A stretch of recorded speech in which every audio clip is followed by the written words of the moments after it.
Good show, ये हुई ना बात। शीतल ने मुस्कुराकर कहा, हमने दुनिया की सबसे खतरनाक, तेज और ज़हीन सीक्रेट सर्विस का मुकाबला करना है जिसे आज तक कोई नहीं हरा सका।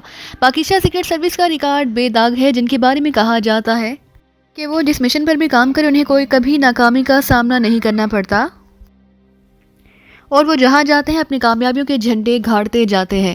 आज तक दुनिया की कोई ताकत उन्हें ना तोड़ सकी और ना ही उनके किसी मिशन को मुकम्मल होने से रोक सकी है। हम भी एक ताकत और एक कुव्वत बन जाएं तो पाकिस्तान सीक्रेट सर्विस हमारे सामने नहीं ठहर सकेगी। उन्हें यहाँ पर इस बार सिर्फ नाकामी का ही सामना करना पड़ेगा, बल्कि टॉप सेक्शन के हाथों उनकी मौत भी यकीनी होगी। विजय ने कहा, हाँ ऐसा होगा और हम सबको अगर चीफ ने एक साथ इकट्ठे किया है तो सोच समझ कर ही किया है। चीफ स्पेशल एजेंसी की सारी ताकत पाकिस्तान सीक्रेट सर्विस और अली इमरान के खिलाफ इकट्ठी करके उन्हें हर सूरत में शिकस्त फाश देना चाहता है। हम चीफ की इस सोच और एतमाद को किसी भी सूरत में ठेस नहीं पहुंचाएंगे। उन्हें हमसे जो तवक्कात है वो हम बहरहाल में उस पर पूरा उतरेंगे, चाहे उसके लिए हम सबको अपनी जानें ही क्यों कुर्बान ना करनी पड़े, आनंद ने कहा। तो फिर तय रहा कि इस बार अली इमरान उसके साथ ही अगर काफिर सान आए तो फिर वो यहाँ से जिंदा बचकर नहीं जाएंगे, चाहे इसके लिए हम सबको ही क्यों ना मौत को गले लगाना पड़े। हमारी एक ही सोच होनी चाहिए कि हम पाकिस्तान सीक्रेट सर्विस को हर हाल में हलाक करेंगे, चाहे उसके लिए हमें किसी भी हद से क्यों ना गुजरना पड़े, शीतल ने कहा।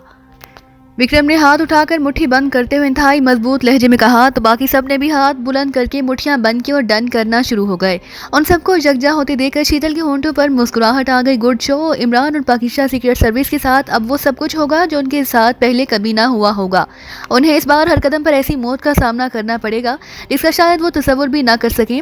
मैं चीफ से इमरान और पाकिस्तान सीक्रेट सर्विस की फाइल मंगवा लेती हूँ। हम सब पहले उनके काम करने के अंदाज, उनके कारनामों और उनकी बैरून मुल्क मुकम्मल किए गए मिशनों की तफसीलात पढ़ेंगे। उन्हें समझेंगे कि वो किस अंदाज में सोचते और काम करते हैं। अगर हम उनकी सोच तक पहुंचने में कामयाब हो गए तो फिर वो कुछ भी कर ले, इस बार उनके सामने टॉप सेक्शन की सूरत में ऐसी मजबूत दीवार खड़ी होगी जिसे तोड़ना उनके लिए मुश्किल नहीं, नामुमकिन होगा, कतई नामुमकिन, शीतल ने कहा। यस मादाम, उन सब ने एक साथ कहा और फिर मादाम शीतल उनसे मजीद तफसीलात तय करने में मसरूफ हो गई।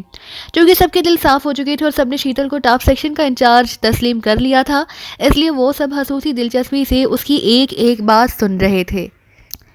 इमरान राना हाउस के बैक रूम में दाखिल हुआ तो सामने खड़े टाइगर ने उसे सलाम किया। इमरान ने इसकी सलाम का जवाब दिया और आगे बढ़ाया। सामने एक राड्स वाली कुर्सी पर डैगर जकड़ा हुआ था। उसका सर और जिस्म ढलका हुआ था, जिससे पता चल रहा था कि वो अभी तक बेहोश है। उसे होश नहीं आया। इमरान ने टाइगर से मुखातिब होकर पूछा, नो बॉस, मैं उसे बेहोशी की हालत में लाया था और लाते ही उसे तवील बेहोशी का इंजेक्शन लगा दिया था ताकि आपके आने तक उसे होश ना आ सके। टाइगर ने कहा, अच्छा किया, मैं कुछ ज़रूरी कामों में मसरूफ़ था इसलिए आने में देर हो गई। बहरहाल उसे एंटी लगाकर होश में लाओ, मुझे उससे बात करनी है, इमरान ने कहा। यस बॉस, इमरान को संजीदा देखकर टाइगर ने मोदबाना लहजे में कहा। उसने जेब से एक सिरिंज निकाली जिस पर केप चढ़ी हुई थी। वो आगे बढ़ा, फिर उसने सिरिंज का कैप उतार कर सुई डैगर के कान के पीछे एक रग में उतार दी। उसने सिरिंज का सारा महलूल इंजेक्ट किया और फिर सुई निकाल ली। उसने सिरिंज पर कैप लगाया और सिरिंज को साइड पर पड़े हुए डस्टबिन की तरफ उछाल दिया। इमरान की नज़रें डैगर पर जमी हुई थी। डैगर चंद लम्हे इस हालत में रहा, फिर अचानक उसके जिस्म में हरकत के आसार पैदा होने लगे तो इमरान ने कुर्सी उठाई और डैगर के सामने रखकर इत्मीनान भरे अंदाज में उसके सामने बैठ गया। उसे होश आ रहा है, टाइगर ने कहा तो इमरान ने इस बात में सर हिलाया। चंद लम्हों बाद डैगर की आंखें एक झटके से खुली और उसके मुंह से कराह निकली। डैगर, तुम इस वक्त अपने क्लब की बजाय हमारे ठिकाने पर हो। तुम्हारे किसी आदमी को मालूम नहीं कि तुम कहाँ हो। मेरे पास भी वक्त नहीं कि मैं तुमसे बातें करके वक्त ज़ाया करता रहूं, इसलिए तुमसे जो पूछा जाए सही सही बता दो ताकि तुम्हें जिंदा छोड़ा जा सके। इमरान ने डैगर की आंखों में आंखें डालकर इंतहाई सर्द लहजे में कहा। तुम कौन हो और वो कोबरा कहाँ है? डैगर ने पूरी तरह होश में आते हुए पूछा। उसके लहजे में हैरत थी। डैगर ने कोबरा का मेकअप खत्म कर दिया था, इसलिए पास खड़े होने के बावजूद डैगर उसे पहचान न सका। कोबरा को छोड़ो, मेरी बातों पर तवज्जो दो, इमरान ने गराते हुए कहा। क्या पूछना चाहते हो तुम? डैगर ने होंठ चबाते हुए कहा। टॉप जीरो मिसाइल के फार्मूले की फाइल कहाँ है? इमरान ने उसकी आंखों में आंखें डालते हुए कहा तो डैगर बेइख्तियार चौंक पड़ा। उसके चेहरे पर इंतहाई हैरत और परेशानी के मिले जुले तासुरात फैलते चले गए। मैं किसी टॉप जीरो फार्मूले के बारे में नहीं जानता, डैगर ने खुद को संभालते हुए कहा। मेरे पास तमाम तफसीलात मौजूद हैं डैगर, इसलिए मुझसे उड़ने की कोशिश ना करो। तुम्हारे आदमी मार्स ने डॉक्टर एहसानुल्लाह की रिहाइश गाह में कार्रवाई की। उसने सबको बेहोश कर देने वाली गैस से बेहोश किया और फिर उसने सबको हलाक कर दिया। डॉक्टर एहसानुल्लाह को उसने हलाक ना किया, उसे बेहोशी की हालत में बांधा, फिर उसे होश में लाकर उस पर बेहमाना तशद्दुद करके उससे टॉप जीरो फाइल के बारे में पूछा। डॉक्टर एहसान ज़्यादा तशद्दुद बर्दाश्त ना कर सका और उससे मार्स को फार्मूले के बारे में बता दिया। मार्स ने डॉक्टर एहसानुल्लाह की बताई हुई जगह से फार्मूले की फाइल हासिल की। फिर वो डॉक्टर एहसानुल्लाह को हला करके वहां से निकल गया। मुझे ये भी मालूम है कि मार्स फाइल लेकर अहमदाबाद में मौजूद तुम्हारे एक खुफिया अड्डे पर चला गया। उसने वहां से तुम्हें फ़ोन करके फार्मूले के बारे में बताया। तुमने अपने साथी हार्डी को उस ठिकाने पर भेजा जिसने जाते ही मार्स को हलाक कर दिया। फार्मूले की फाइल लेकर तुम्हारे पास पहुंच गया। उसने तुम्हें फाइल दी और फिर वो जैसे ही तुम्हारे पास से उठकर गया तो तुमने उसके पीछे मालकम को लगा दिया, जिसने सड़क पर खड़ी उसकी कार को पीछे से टक्कर मारकर उसकी कार तबाह करा दी, जिसमें हार्डी हलाक हो गया। बोलो, क्या ये सब सच नहीं? इमरान ने गराते हुए कहा। उसकी बातें सुनकर डैगर ने होंठ भींच लिए। ये सारी बातें तुम्हें यकीनन कोबरा ने बताई होंगी। डैगर ने मुंह बनाते हुए कहा, मैंने इस सारे मामलात की खुद भी तहकीकात की हैं। इन तहकीकात के मुताबिक फार्मूले की फाइल तुम्हारे पास पहुंची तो तुमने फौरी तौर पर उसे डेजी क्लब के मालिक हार्ज के पास भेज दिया, जो क्लब चलाने के साथ साथ उस शिपिंग कंपनी का भी मालिक है। हार्ज फाइल लेकर एक शिप से फौरन खुफिया तौर पर कहीं रवाना हो गया। उसकी तलाश जारी है, लेकिन मेरे पास इस बात के तमाम सबूत मौजूद हैं कि फाइल तुमने हार्ज को भिजवाई थी। अब तुम बताओ कि हार्ज फाइल लेकर कहाँ गया है? मैं नहीं जानता, मैं कुछ भी नहीं जानता, डैगर ने मुंह बनाते हुए कहा। तो इमरान एक तवील सांस लेकर रह गया। कोबरा ने मुझे बताया कि तुम हार्ट पेशेंट हो, क्या ये सच है? हाँ, मैं हार्ट पेशेंट हूँ, डैगर ने इस बात में सर हिलाते हुए कहा। तो फिर सोच लो, अगर मैंने तुम पर तशद्दुद का आगाज़ किया तो तुम्हारे लिए एक झटका ही काफ़ी साबित होगा। जब मुझे कुछ मालूम ही नहीं तो मैं क्या बताऊँ तुम्हें?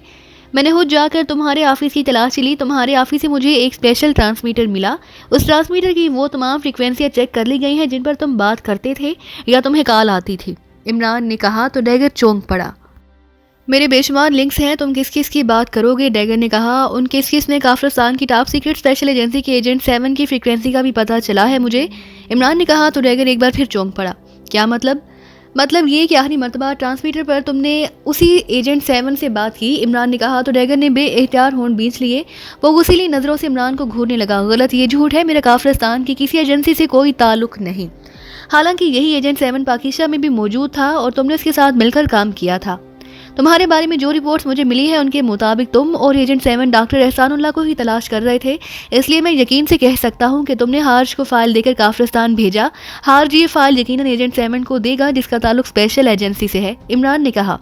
यह सब तुम्हारी खुद साख्ता कहानी है, डैगर ने होंठ चबाते हुए कहा। तो ठीक है, मैं तशद्दुद का आगाज करता हूँ। क्या सच है क्या झूठ होती है तुम्हारी जुबान पर आ जाएगा। तुम दिल के मरीज हो, इसलिए बेहतर यही है कि मुझे तशद्दुद पर मत उकसाओ, खुद को जिस्मानी तशद्दुद से बचा लो, तुम्हारे लिए यही अच्छा होगा। मैंने सच कहा है, डैगर ने खुश्क होते हुए होंठों पर जुबान फेरते हुए कहा। तो इमरान एक तवील सांस लेकर रह गया। टाइगर, इमरान ने टाइगर से मुखातिब होकर कहा, जो एक साइड पर खामोश खड़ा था। डैगर टाइगर का नाम सुनकर चौंक पड़ा, इसलिए गौर से टाइगर की तरफ देखा। फिर उसने यकलखत होंठ बींच लिए, क्योंकि टाइगर ने महज चेहरे पर से कोबरा का मेकअप साफ किया था, जबकि वो उसी लिबास में था जिसमें वो डैगर के पास गया था। ये मेरी बात तो नहीं मान रहा, तुम इससे अपनी जुबान में बात करो तो शायद ये कुछ मान जाए। Yes boss. टाइगर आगे बढ़ा और फिर वो उस कुर्सी पर बैठ गया जिस पर पहले इमरान बैठा हुआ था। तो मालकम ने सच कहा था, तुम कोबरा भी हो और टाइगर भी। डैगर ने उसकी तरफ गौर से देखते हुए गराहट भरे लहजे में कहा। जब तुम्हें पता चल गया है तो मैं इस बात से इनकार नहीं करूंगा, टाइगर ने कहा। और साथ ही उसने जेब से इंतहाई तेज धार वाला खंजर निकालकर हाथ में ले लिया। उसके हाथ में खंजर देखकर डैगर खुश्क होंठों पर जुबान फेरने लगा। ख्याल रखना, तुमने ही बताया है कि ये दिल का मरीज है, उस पर इतना तशद्दुद ही करना कि ये जुबान खोलने पर आमादा हो जाए। ज्यादा तशद्दुद उसके लिए जानलेवा हो सकता है, इमरान ने कहा। यस बॉस, आप फिक्र ना करें, मैं आहिस्ता आहिस्ता पहले इसके दोनों कान काटूंगा, फिर उसका नाक, उसके बाद मैं इसके दोनों गाल चीर दूंगा। इस पर भी इसने जुबान ना खोली तो फिर मैं एक एक करके उसकी दोनों आंखें निकाल दूंगा। मैंने उसे जो एंटी इंजेक्शन लगाया है उससे इसकी कुव्वत इरादी बढ़ गई है, इसलिए मुझे यकीन है कि ये छोटा मोटा तशद्दुद बर्दाश्त कर सकता है, इसका इसके दिल पर कोई असर नहीं पड़ेगा।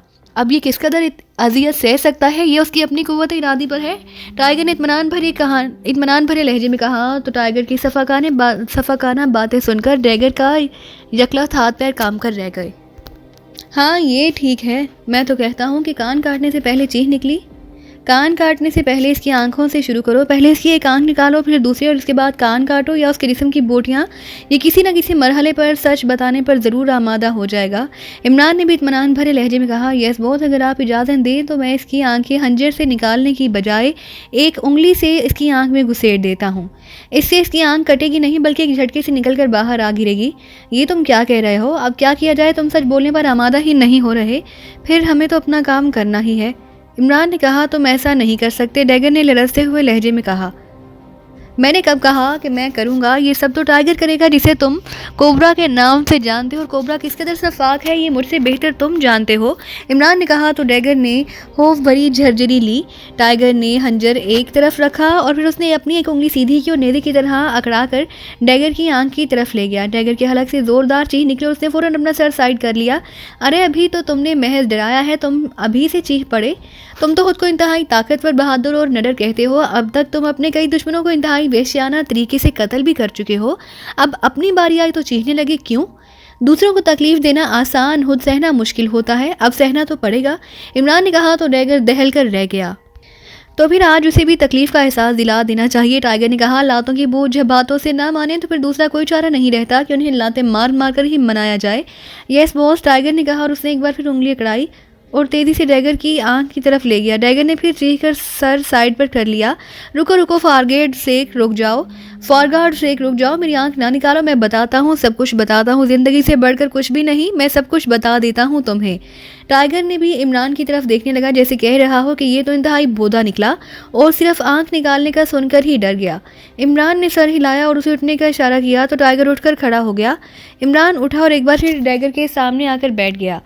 अब तुमसे कोई रियायत नहीं होगी टाइगर, तुमने बताने का फैसला किया है तो अब कोई झूठ और कोई गलत बयानी नहीं होनी चाहिए। टाइगर ने जानबूझकर तुम्हारी आंख नहीं निकाली, लेकिन मैं तुम्हारा अब कोई लिहाज नहीं करूंगा। इस बात का भी अब कोई लिहाज नहीं करूंगा कि तुम हार्ट पेशेंट हो, इसलिए बेहतर होगा कि जो सच है वो बता दो। इमरान ने उसके सामने बैठते हुए इंतहाई करख्त लहजे में कहा।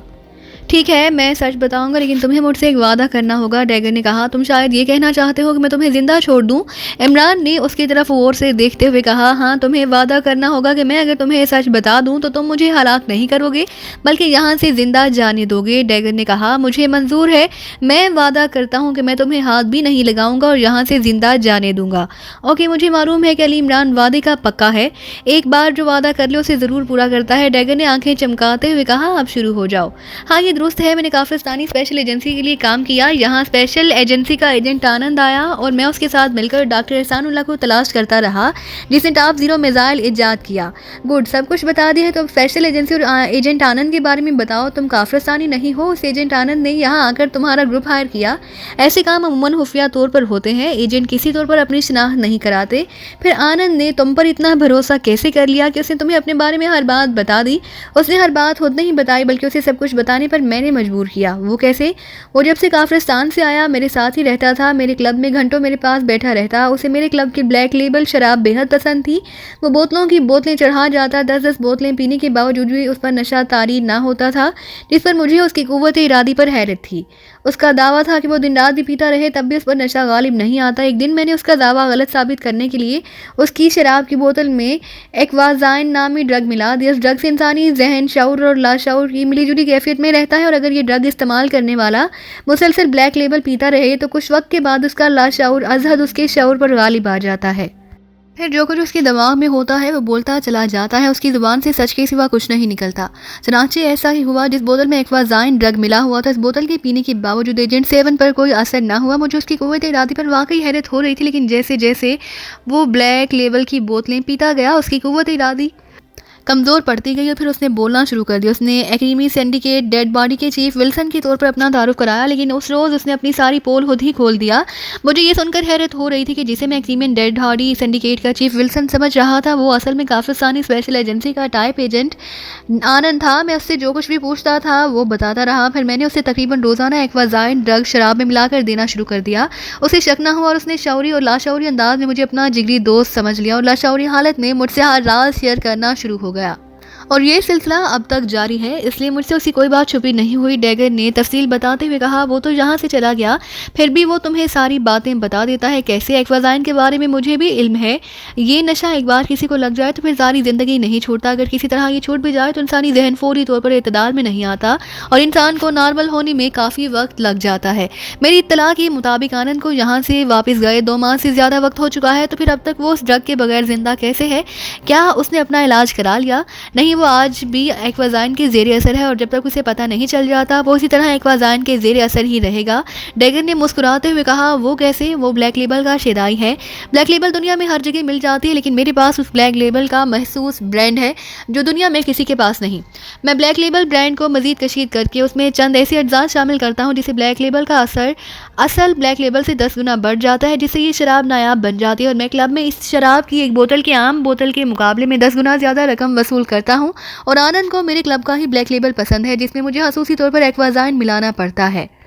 एक्वाजाइन मिली शराब में उसे यहाँ से भेजता हूँ। डैगर ने इसी तरह से मुस्कुराते हुए कहा, इसलिए तुम अब तक उसकी गिरफ्त में नहीं आए, वरना अब तक तुम्हारी लाश किसी गटर में पड़ी गल सड़ रही होती। इमरान ने एक तवील सांस लेते हुए कहा, हाँ, और मैं भी यही चाहता हूँ कि वो एक्वाजाइन के ज़ेरे असर रहे। अब उसे इस ड्रग का कभी पता ना चले, वरना वो मुझे भयानक मौत मार सकता है। इसके अलावा इस एक्वाजाइन के जरिए ही मैं जितनी चाहूँ उससे रकम ऐंठ लेता हूँ। डैगर ने कहा, ओके, ये सब छोड़ो और बताओ कि स्पेशल एजेंसी के बारे में तुम क्या जानते हो। स्पेशल एजेंसी काफिस्तान की टॉप सीक्रेट एजेंसी है जिसे खसूसी मिशन के लिए इस्तेमाल किया जाता है। इस एजेंसी के चीफ के बारे में कोई नहीं जानता कि वो कौन है। Chief minister, chief prime minister और प्रेसिडेंट के सिवा किसी को जवाबदेह नहीं। इस एजेंसी में सिर्फ 7 एजेंट हैं जिन्हें चीफ ने मुख्तलिफ शोबे दिए हुए हैं। वो अपने अपने शोबों के इंचार्ज हैं और अपने अपने शोबों तक ही महदूद हैं और वो सिर्फ चीफ के अहकाम के पाबंद हैं। और बस जब तुम्हें ये सब पता है तो फिर तुम्हें यकीनन इस बात का भी इल्म होगा कि स्पेशल एजेंसी का हेडक्वार्टर कहाँ है, चाहे वहाँ उनकी एक मीटिंग ही क्यों ना हुई हो। इसके बारे में आनंद का कहना था कि उसे इतना मालूम है कि फर्स्ट मीटिंग के लिए एक खसूसी हेलीकॉप्टर के जरिए उसे ब्लैक लार्क जजीरे पर ले जाया गया। इसके बाद उसे बंद बाड़ी वाली वैन में बिठाया गया था जो कई घंटों तक सफर करती रही और जब वैन का दरवाज़ा खुला तो वो एक बंद इमारत में था जहां उसे उसकी आंखों पर पट्टी बांधकर मीटिंग रूम तक पहुंचाया गया। मीटिंग खत्म होने के बाद उसे इसी तरह आंखों पर पट्टी बांधकर हेडक्वार्टर से बाहर ले जाया गया, फिर बंद बाड़ी वाली वैन में बिठाकर कई घंटों के सफर के बाद साहिल पर पहुंचा दिया गया, जहां से उसे इसी हेलीकॉप्टर से वापस शहर भेजा गया जिसमें वो ब्लैक लार्क जजीरे पर पहुंचा था। डैगर ने जवाब दिया, क्या तुम इस जजीरे के बारे में उससे मजीद कुछ नहीं जानते? मैंने उसे कुरेदने की बहुत कोशिश की, लेकिन वो जितना जानता था मुझे बता चुका था। तो क्या तुमने खुद अपने ज़राए से भी इस जजीरे के बारे में मालूमात हासिल करने की कोशिश नहीं की? नहीं, मुझे उसकी ज़रूरत ही नहीं। आनंद मेरे लिए सोने का अंडा देने वाली मुर्गी थी, मेरे लिए बहुत काफ़ी था। डैगर ने कहा। इमरान एक तवील सांस लेकर खामोश रह गया। वो डैगर से सवालात करता रहा और डैगर उसे हर बात का जवाब देता रहा जिसकी मालूमात उसे टॉप एजेंट 7 से मिली। ठीक है, तुमने चूंकि सच कहा है इसलिए मैं अपना वादा पूरा करूंगा। मैं तुम्हें वादे के मुताबिक यहाँ से जिंदा वापस जाने दूंगा। इमरान ने कहा तो डैगर की आंखें चमक उठी। क्या तुम सच कह रहे हो? डैगर ने मुसरत भरे लहजे में कहा, हाँ टाइगर। इमरान ने पहले उससे और फिर टाइगर से मुखातिब होकर कहा, यस बॉस। इसकी आंखों पर पट्टी बांधो और उसे यहाँ से ले जाओ। याद रहे कि मैंने इसे हलाक करने का वादा नहीं किया। उसे यहाँ से जिंदा सलामत वापस जाना चाहिए, समझ गए तुम? इमरान ने कहा तो टाइगर की आंखों में चमक आ गई। वो समझ गया कि इमरान उससे क्या कहना चाहता है। चूँकि डैगर का पाकिस्तानी साइंसदान डॉक्टर एहसानुल्लाह की हलाकत में हाथ था और उसने टॉप 0 मिसाइल का फार्मूला काफिस्तान की स्पेशल एजेंसी के टॉप एजेंट 7 के हवाले किया और उसका ये जुर्म मुल्क दुश्मनी और गद्दारी के ज़मरे में आता था। इमरान एक मुल्क दुश्मन को जिंदा नहीं छोड़ता। उसने कोर्ट्स में टाइगर से यही कहा कि डैगर से जिंदा रखने का वादा उसने किया, लेकिन वो उस वादे का पाबंद नहीं, इसलिए वो डैगर को यहाँ से ले जाकर हलाक कर सकता है। इमरान उठा और फिर तेज से चलता हुआ बैरूनी दरवाजे की तरफ बढ़ता चला गया। उसके चेहरे पर गहरी सोच के तासुरात नुमायां दिखाई दे रहे थे। फ़ोन की घंटी बज उठी तो मादाम शीतल बेएहतियात चौंक पड़ी। वो अपने मखसूस ऑफिस में बैठी एक फ़ाइल देख रही थी। फ़ोन की घंटी सुनकर उसने फ़ाइल से सर उठाया और फिर उसने हाथ बढ़ाकर मेज़ पर पड़े हुए फ़ोन का रिसीवर उठा लिया। मादाम शीतल बोल रही हूँ। आनंद बोल रहा हूँ। यस आनंद, क्यों फ़ोन किया? मुझे आपसे मिलना है मादाम शीतल। किस सिलसिले में? मैं आपको कुछ बताना चाहता हूँ। आनंद ने कहा, क्या बताना चाहते हो? मैं वो बात पर्सनल तौर पर बताना चाहता हूँ। अगर आप इजाज़त दें तो मैं आपके ऑफिस आ जाऊँ? ठीक है, आ जाओ। थोड़ी देर बाद दरवाजे पर दस्तक की आवाज़ सुनाई दी तो मादाम शीतल ने फाइल से सर उठाया। कामिन, मादाम शीतल ने ऊंची आवाज़ में कहा तो दरवाज़ा खुला और आनंद बाहर आ गया। अंदर आते ही वो तेज़ी से आगे बढ़ाया। बैठो, मादाम शीतल ने कहा तो आनंद सर हिलाकर मेज़ के सामने पड़ी हुई कुर्सियों में से एक कुर्सी पर बैठ गया।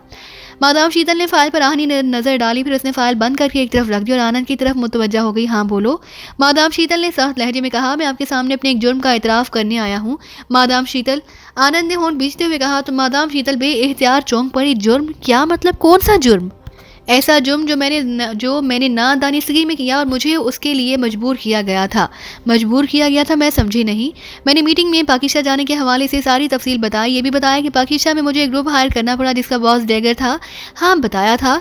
मैं उसी डैगर के क्लब में रहता था और उसने मुझे क्लब के तहखाने में जगह दे रखी थी जहाँ मेरी हर ज़रूरत का ख्याल रखा जाता था।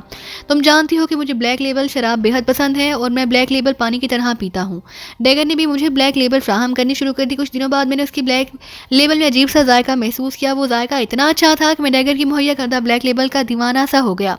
उसने ब्लैक लेबल में चंद अज्जा मिक्स करके एक ऐसा फ्लेवर तैयार किया जो मुझे इतना पसंद आया कि मैंने अपना कोटा डबल कर दिया और फिर मैं तसलसल के साथ उसे इस्तेमाल करता रहा।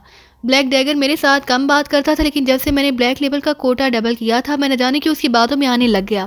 वो जब भी मुझसे मिलता और मुझसे कोई बात करता तो मैं उससे हर बात खुलकर करता था। वो मुझे कुरेदता रहा, लेकिन मुझे उसका कोई एहसास तक ना हुआ। फिर सबसे अहम बात ये होती कि मैं उसे जो भी बताता था, बताने के बाद खुद भूल जाता था कि मैंने उसे क्या बताया है। मुझे अपनी मेमोरी में हालत सा महसूस होता था। वापस आने के बाद मैंने अपना चेकअप भी कराया, लेकिन डॉक्टर से कहने के मुताबिक ज़्यादा काम और डिप्रेशन की वजह से मुझे दिमाग पर दबाव महसूस होता था और कुछ नहीं। पाकिस्तान से वापस आने के बाद भी मुझे इस वक्त तक बेचैनी लगी रहती, जब तक कि मैंने पाकिस्तान से अपने लिए डैगर की तैयार करदा ब्लैक लेबल ना मंगवानी शुरू कर दी। मुझे सिवाय डैगर की मुहैया करदा ब्लैक लेबल के और कुछ पसंद ही नहीं आता था। आनंद ने मुसलसल बोलना शुरू किया, तुम कहना क्या चाहते हो? तुमने अब तक अपने जुर्म के बारे में तो बताया नहीं जिसका तुम मेरे सामने इतराफ़ करने आए हो।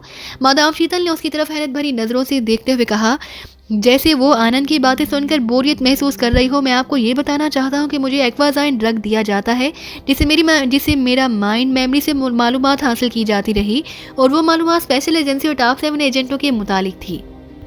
आनंद ने कहा तो उसकी बात सुनकर मादाम शीतल हकीकतन उछल पड़ी। इस ऐसा किसने किया और क्यों? मादाम शीतल ने हैरत ज़दा लहजे में कहा, ये सारा काम डैगर का था। उसने ही मुझे शराब में एक्वाजाइन ड्रग दिया, जिसका मैं आदी बन चुका हूँ, और इस ड्रग की वजह से मेरा दिमाग उसकी तरफ रागिब हो गया और मैं उसे दोस्त समझकर उससे हर राज शेयर करता रहा। मेरा जुर्म यही है कि मेरी वजह से डैगर जैसे आदमी को स्पेशल एजेंसी और टॉप 7 एजेंटों के बारे में सब कुछ इल्म हो चुका, यहाँ तक कि मैंने उसे ब्लैक लार्क में मौजूद स्पेशल एजेंसी के हेडक्वार्टर के बारे में बता दिया। आनंद ने कहा तो मादाम शीतल आंखें फाड़ फाड़ कर उसकी तरफ देखने लगी। ये तुम क्या कह रहे हो आनंद? क्या तुम जानते हो कि तुमने स्पेशल एजेंसी और खास तौर पर टॉप 7 एजेंटों के बारे में डैगर को सब कुछ बताकर कितना बड़ा जुर्म किया है? मादाम शीतल ने गुर्राते हुए कहा, यस मादाम, यही तो मैं आपको बता रहा हूँ। मैंने नादानिस्तगी में ही सही लेकिन जुर्म किया है, और वो भी बहुत बड़ा जुर्म। आनंद ने सर झुकाते हुए कहा, लेकिन डैगर ने तुमसे ये सब मालूमात क्यों ली थी? तुमने तो बताया था कि डैगर का ताल्लुक एक्रीमिया से है और वो मुस्तकिल तौर पर पाकिस्तान में सेटल है। मादाम शीतल ने कहा।